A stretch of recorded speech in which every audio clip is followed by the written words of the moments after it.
আজকে আমি আপনাদের সঙ্গে শেয়ার করব, দেখে নিশ্চয়ই বুঝতে পারছেন, নলেন গুড়ের রসগোল্লা।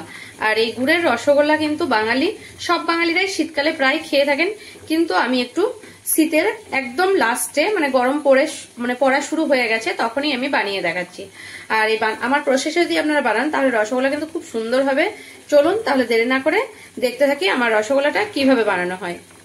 নলেন গুড়ের রসগোল্লা বানানোর জন্য আমি এখানে 2 প্যাকেট দুধ নিয়ে নিয়েছি, 1 কিলো দুধের ছানা। আর ছানা আমি করে নিয়েছি, কারণ ছানা সহ ভিডিওটা দেখাতে গেলে অনেক বড় হয়ে যাবে, তাই আমি একটু নরম ভাবে ছানাটা তৈরি করে নিয়েছি। রসগোল্লা যেরকম ভাবে হয়, খুব শক্ত ছানা করলে কিন্তু রসগোল্লাও শক্ত হয়ে যাবে, তাই আমি নরম ভাবে ছানা তৈরি করে নিয়েছি। এবার ছানাটার মধ্যে আমি দিয়ে দেব সুজি। এখানে আমি 1 চামচ মেপে সুজি দিয়ে দিচ্ছি। দেখুন, একটা নর্মাল চামচের 1 চামচ। অনেকে অনেক কিছুই দেয়, কর্নফ্লোর বা ময়দা, সবকিছু হ্যাঁ হয়তো হতে পারে, ওভাবেও যারা যেরকম ভাবে বানায় সেভাবেই ঠিক। যেহেতু আমি কর্নফ্লোর বা ময়দা দিয়ে বানাই না, আমি সুজি দিয়ে রসগোল্লাটা আমার সঙ্গে ভালো হয়, তাই আমি সুজি দিয়ে বানাই। তাই আমি 1 চামচ সুজি দিয়ে দিলাম। তারপর আমি এটাকে ভালোভাবে মাখাতে থাকবো। আর এটাকে 5-7 মিনিট ভালোভাবে মাখিয়ে নেবো। এমন ভাবে মাখাতে হবে যেন দুধের মধ্যে যে একটা ঘি ভাব আছে সেটা যেন বেরিয়ে না যায়, তাহলে কিন্তু রসগোল্লা খেতে ভালো হবে না। কিন্তু অথচ রসগোল্লার এই ছানাটাকে ভালোভাবে মাখাতে হবে, যেমন ভাবে একদম মোলায়েম হয়ে যাবে, নরম হয়ে যাবে, সেভাবেই মাখাতে হবে। দেখুন, প্রথমে আমি 2-4 বার এভাবে মাখিয়ে নিচ্ছি, ঠিক এভাবে মাখিয়ে নিচ্ছি। তারপর আমি একটা সাইড করে অল্প অল্প একটু নিয়ে এভাবে হাতের তালু দিয়ে যতটুকু পারবো আলতোভাবে এভাবে মোলায়েম করে নিচ্ছি, ঠিক এভাবে মাখিয়ে নিচ্ছি। তাহলে ছানাটা কিন্তু একদম সফট হয়ে যাবে। এভাবে আমি পুরো ছানাটাকে একটু মাখিয়ে নিয়ে তারপর ফিরছি আপনাদের কাছে। ছানাটা আমার মাখানো হয়ে গেছে, কারণ কি করে বুঝবো আমি, দেখুন থালার মধ্যে লেগে যাচ্ছে না, একটা তেলতেলে ভাব এসে গেছে থালার মধ্যে। আর এভাবে 5-7 মিনিট আমি মাখিয়ে নিয়েছি। এটাকে এখন আমি ঢাকা দিয়ে রেখে দেবো একটুখানিকের জন্য। চলে যাব পরবর্তী ধাপে। এখানে আমি একটা বাটি নিয়ে নিচ্ছি, আপনাদের দেখাচ্ছি বাটিটা ঠিক কতটা বড়। কারণ আমার 1 কিলো দুধের ছানা, খুব অল্প ছানা, মোটামুটি বেশি নয়, কিন্তু সেই দুধের জন্য যদি আমি অনেক বড় বাসন নিয়ে নেবো তাহলে রসগোল্লাগুলো ফুটতেও অসুবিধা হবে, তাই ছোট সাইজের আমি একটু বাটি নিয়ে নিয়েছি। এবারে আমি 1 কাপ মতো, ছোট্ট কাপের একটা 1 কাপ চিনি দিয়ে দিলাম, চা খাওয়ার যেরকম কাপ হয় সেই কাপে। আর এখানে নলেন গুড় অবশ্যই নিতে হবে। নলেন গুড় আমি নিয়ে নিচ্ছি 1 কাপ মতো।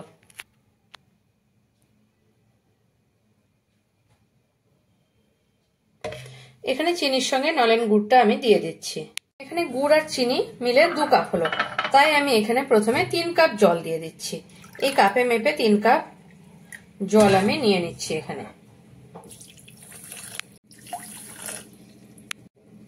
3 কাপ জল হয়ে গেল। এবারে গ্যাসে আমি কিন্তু ফুটতে দেব। গ্যাসটা অন করে দিয়ে আমি ফুটতে দিলাম হাই ফ্লেমে। গুড়টা আর চিনিটা আমি হাই ফ্লেমে ফুটতে দিয়েছি। এখানে আপনারা যদি চান এলাচের গন্ধ পছন্দ, তাহলে সামান্য একটু এলাচ গুঁড়াও দিয়ে দিতে পারেন, কিন্তু আমি দিচ্ছি না। এবারে ঢাকা খুলে আর একবার আমি হাত দিয়ে ভালোভাবে চটকে নেব ছানাটাকে, কারণ রসগোল্লা শেপ দেওয়ার আগে আমি আর একবার ভালোভাবে মাখিয়ে নিতে চাই। মাখানো হয়ে গেলে আমি 2 ভাগে ভাগ করে নিলাম। এবারে আমি এইভাবে লম্বা করে করে নিচ্ছি। রসগোল্লা যেরকম সাইজের পারবেন আপনারা করে নেবেন, কিন্তু আমি ঠিক মিডিয়াম সাইজে করে নিচ্ছি। ঠিক আমি এভাবে, যেহেতু আমার হাতে মোবাইলটা আছে তাই আমি 1 হাতেই আপনাদের করে দেখাচ্ছি, আপনারা কিন্তু 2 হাতের সাহায্যে করবেন, খুব ভালো হবে। এভাবে আমি করে নিচ্ছি, ছোট ছোট করে নিচ্ছি লেচি, এইভাবে সবগুলো করে নেব। আর একটা লেচি নিয়ে দেখাচ্ছি আমি, ঠিক এভাবে একটা আপনারা 2 হাতে গোল করবেন, তাহলে কিন্তু রসগোল্লাটা খুব ভালো হবে। যেহেতু আমি বারবার বলছি যে 1 হাতে আমার মোবাইল আছে তাই আমি দেখাতে পারছি না, সেই কারণে আমি 1 হাতেই গোল করে নিচ্ছি, তাই আপনাদের দেখাচ্ছি। ঠিক 1 পাকে ঘোরাবেন এইভাবে, যারা মোবাইল দেখে করবেন একবার তারা এইভাবে ঘোরাবেন।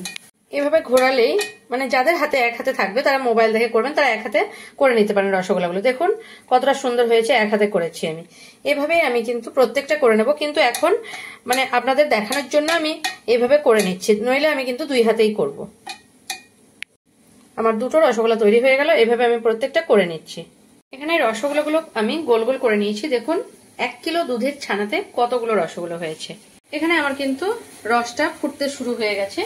ঠিক এই অবস্থাতেই আমি কিন্তু রসগোল্লাগুলো, হাই ফ্লেমে আছে গ্যাসের ফ্লেমটা, এই অবস্থায় আমি দিয়ে দেব। এখানে যেহেতু আমার ছোট মানে জায়গায় নিয়েছি অল্প রসগোল্লা, এটা যদি আপনারা বড় জায়গায় করেন তাহলে কিন্তু মানে ফুটলে পুরো মানে ঢাকা নাও যেতে পারে রসগোল্লাগুলো। তাই আপনারা তখন কি করবেন, 1 চামচ বা 2 চামচ ময়দা জলে গুলে রসগোল্লাগুলো যখন ফুটে উঠবে, এই যে দিচ্ছি ফুটে উঠবে, তখন একটু ময়দাটা গুলে দিয়ে দেবেন, তাহলে একটা ঝাঁক এসে যাবে আর পুরো সব রসগোল্লাগুলো ঢাকা পড়ে যাবে, মানে এই যে রসের ঝাঁকে, তখন কিন্তু রসগোল্লাগুলো ভালো হবে। এবারে আমি এগুলোকে ঢাকা দিয়ে দেব, একটু ফাঁকা করে ঢাকা দেব। আর আপনাদেরকে খুলে 4 থেকে 5 মিনিট পরে খুলে দেখাবো আমি রসগোল্লাগুলো কতটা বড় হয়ে গেছে। আর সেই সুযোগে আমি মানে এটা ফুটতে ফুটতে একটু গরম জল করে নিচ্ছি, আপনাদের দেখাবো গরম জলটা কিভাবে ব্যবহার করব। এখানে আমি একটু গরম জল করে নিচ্ছি, অল্প 2 কাপ মতো হালকা উষ্ণ গরম জল আমি করে নিচ্ছি।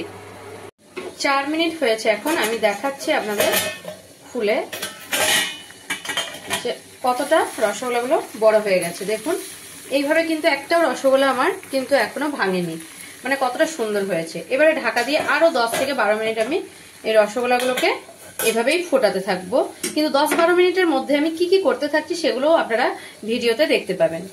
এখন আমার 6-7 মিনিট হয়ে গেছে, এখন আমি খুলে নিচ্ছি, কারণ আমার যে গুড় আর চিনির রসটা দিয়েছি সেটা কিন্তু মোটা হয়ে এসেছে।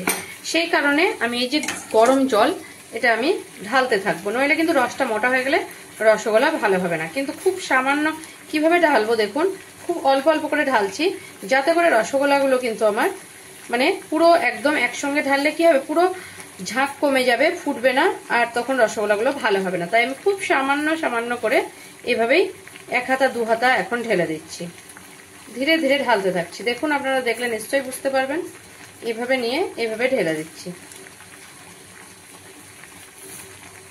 এভাবে জলটা কিন্তু খাওয়াতে হবে, নইলে রসগোল্লাগুলো ভালো হবে না। এটা আমি স্টিলে করেছি, স্টিলের আপনারা কিন্তু স্টিলে করলে একটু সাইডগুলো পুড়ে যেতে পারে, আপনারা সিলভারে বা কিছুতে করে নিতে পারেন। এভাবে আমি 2 হাতা মতো এভাবে অল্প অল্প করে জল খাওয়াচ্ছি রসগোল্লাতে, নইলে রসগোল্লাগুলো রসটা পুরো হয়ে যাবে, রসগোল্লাগুলো একদমই ভালো হবে না। একদম এক ড্রপ করে ফোটা যেন কখনো কমে না যায়, সেইভাবেই আমাকে জল খাওয়াতে হবে।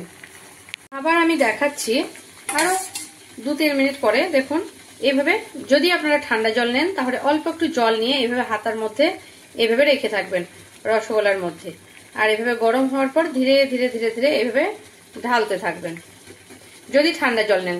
সেই কারণে আমি গরম জল করে নিয়েছি আমার সুবিধার্থে, কারণ গরম জল নিলে এভাবে গরম করার দরকার হয় না, জল এভাবে দিতে থাকবো। রসটা যেন কখনোই মোটা হতে দেওয়া যাবে না, তাহলে রসগোল্লা কিন্তু খুব বাজে হবে। তাই আমি এখানে মাঝে মাঝে 2 থেকে 3 বার এভাবে জল খাওয়াচ্ছি। এখন আমার 10-12 মিনিট বলেছিলাম, কিন্তু 15 মিনিট ফোটানো হয়ে গেছে, রসগোল্লাগুলো হয়ে গেছে। এখন আমি গ্যাসের ফ্লেমটা বন্ধ করে দিচ্ছি, আর আমি রসগোল্লাটা নামিয়ে 1 ঘন্টার জন্য একটু ঠান্ডা হতে দেবো। এখন গ্যাসের ফ্লেমটা বন্ধ করে দিলাম, গ্যাসের ফ্লেমটা অফ করে দিচ্ছি।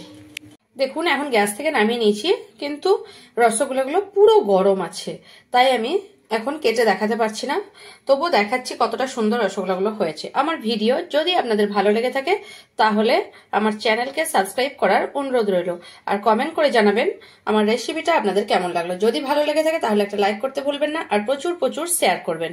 এখন আমার রসগোল্লাগুলো কাছ থেকে দেখিয়ে দিচ্ছি আর একবার আমি, দেখুন কতটা সুন্দর হয়েছে।